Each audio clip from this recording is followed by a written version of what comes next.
বঙ্গোপসাগরে বাংলাদেশের নৌবাহিনীর শক্তির অভূতপূর্ব প্রদর্শনী। শত্রুপক্ষের জাহাজ মুহূর্তে ধ্বংস।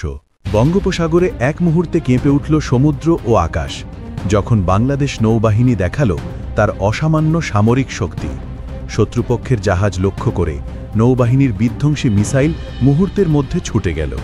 প্রচণ্ড শব্দে কেঁপে ওঠে জাহাজগুলো ও সমুদ্রের চারপাশ। নৌবাহিনীর এক একটি জাহাজ থেকে লক্ষ্যভেদী surface to air missile, shoulder launch missile একের পর এক ছুটে যায় শত্রুপক্ষের দিকে।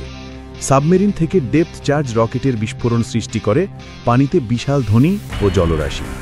মহড়ায় এক পর্যায়ে তীব্র গতিতে নৌবাহিনীর কমান্ডো সোয়াট টিম ছুটে আসে। লক্ষ্য দেশের সীমানা অতিক্রম করা শত্রুদের জাহাজ ঘিরে ধরে।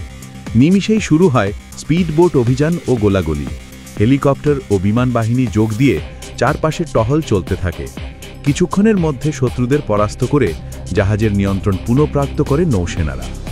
5 দিনের বার্ষিক ফায়ারিং মহড়ায় অংশ নেয় নৌবাহিনীর আধুনিক ফ্রিগেট, করভেট, মাইনসুপার এবং পেট্রোল এয়ারক্রাফট।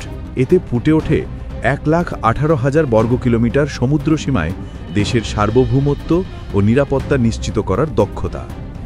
মহড়া পর্যবেক্ষণ করেন নৌবাহিনী প্রধান অ্যাডমিরাল নজমুল হাসান। সরকারের স্বরাষ্ট্র, আইন, বন ও পরিবেশ ও শিল্প উপদেষ্টা অংশগ্রহণ করেন আধুনিক যুদ্ধ জাহাজে।